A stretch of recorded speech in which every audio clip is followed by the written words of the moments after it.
requirements that any state-funded building meet certain types of stringent energy efficiency or sustainable building requirements. So they could be LEED requirements, which is a whole sustainability requirement that say they use recycled products, that they have low impact on the job site, that they use low water toilets, water efficient appliances, as well as being energy efficient.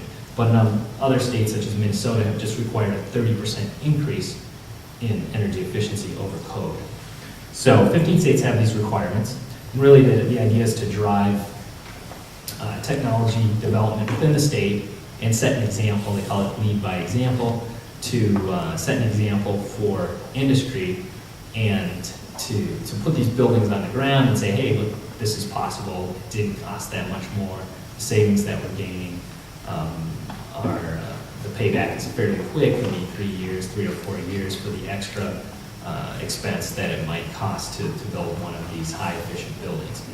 Washington, for example, just as an example, any building over 5,000 feet must be built using high performance LEED silver standards, which usually are 25 to 30% energy efficiency, have 25 to 30% improved energy efficiency over code. So the next step really is the zero net energy building policies. California has the first state to introduce one of these. Just this year requires all homes built from 2020 onward to be zero net energy consumption. So essentially having an extremely high energy efficient home that also has energy generation, most likely solar on the roof. So by 2020, in all likelihood, solar is going to be much more competitive and it might not need price supports at that time. So it might be much more cost effective by that time. Washington also is looking at extreme increases in energy efficiency, 70% reduction in net energy consumption for residential buildings by 2031, and also exploring barriers for utilities to serve net zero energy homes and distributed generation, since obviously that changes the whole environment within which utilities operate. If homes start generating their own energy, utilities still need transmission lines to deliver and transfer that extra solar energy that's produced when the homes aren't utilizing it, and they still need a profit incentive and motivation. So how do we restructure and adjust these barriers to address changes and not discourage this type of progress? Finally, transmission is key, as I mentioned before. Oftentimes renewable energy is not located near the site of demand. So renewable energy zones encourage development of renewable energy in targeted areas. Essentially, states or regions are looking at the highest resource-rich areas, whether it be solar and wind, and try to combine those actually, and then designate those zones, working with their utilities and transmission developers to, and obviously the renewable energy developers, to coordinate the construction of the renewable energy and transmission at the same time. These zones are being considered in a number of states listed there, Nebraska being one of them. That might be part of the res. But Texas, Colorado, and New Mexico have already created these zones and are in the process of implementation and starting to put steel on the ground. Particularly Texas is probably the furthest along. Texas, however, as some may tell you, has a very unique utility design there. It's very self-contained. Most of their energy is consumed and produced within Texas. It has deregulated, and they have the ability to more easily distribute the costs of that transmission. So essentially what they're doing is distributing the cost of that transmission to all ratepayers within that utility, even though they might not be anywhere near that transmission line or may not be receiving renewable energy directly from that.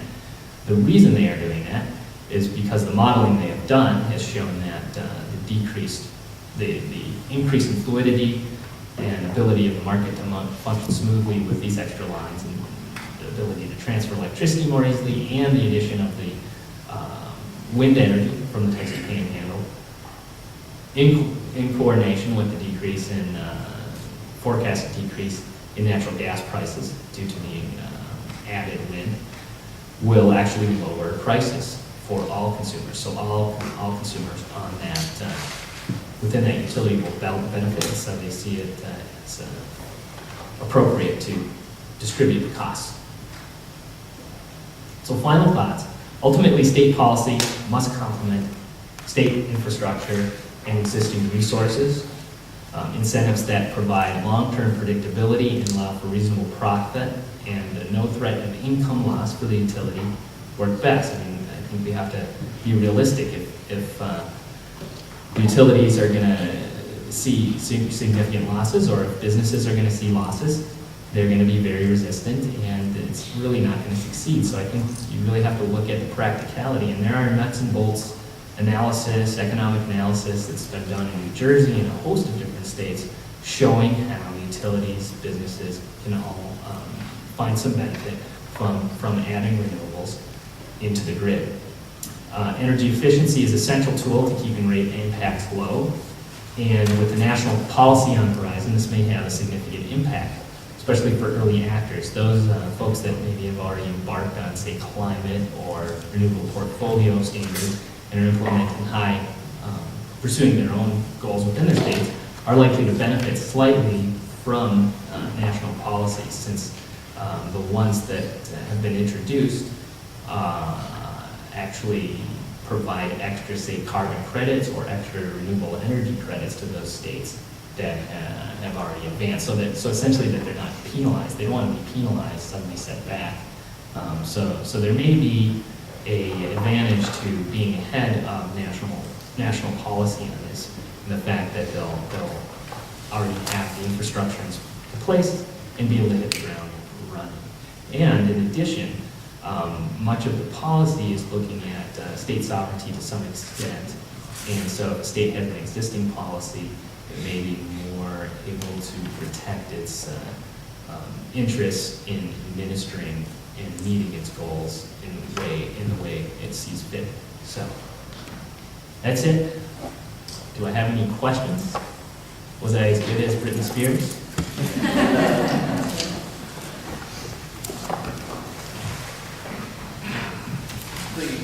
You had a chart up there with Iowa's utility rates or electrical rates.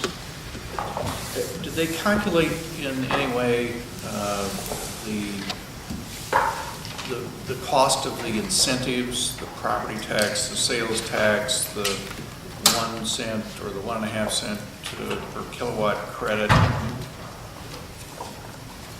Is that factored in any way? So you're saying, do they calculate, are you talking about this map here? Well, you had another chart that showed that Iowa's rates hadn't risen as fast. Oh, yeah, the wind, this, no, that's, Yeah, and the point was, okay. I thought the point was that the wind energy hadn't really contributed significantly to rate increases. Well, did that take into account all the subsidies that they received? No, I don't believe that. This is just looking directly at rates. Okay, And the subsidies. So without the subsidies, the rates would have been at least a penny or a penny and a half, maybe 2 cents higher. Yeah, so that's 6 cents versus, it's possible that it would be, well, no, that's not true, because wind only makes up 7%. Right. So it would be a penny higher on 7% of that energy. So since it only makes up 7%, you wouldn't, this is taking 100%, that's an average of the 100% of the rate, or 100% of, essentially the energy average there was about 7 cents towards the end of 2007. But since wind only makes up 7% and receives about a penny per kilowatt hour, it wouldn't add a penny to the total cost, is what I'm saying. You could take about 1/20th, maybe it would add 1/20th of a penny. Since 7% is about 1/20th, well, it's 1/18. So maybe 1/18 to that existing rate. So that would put it up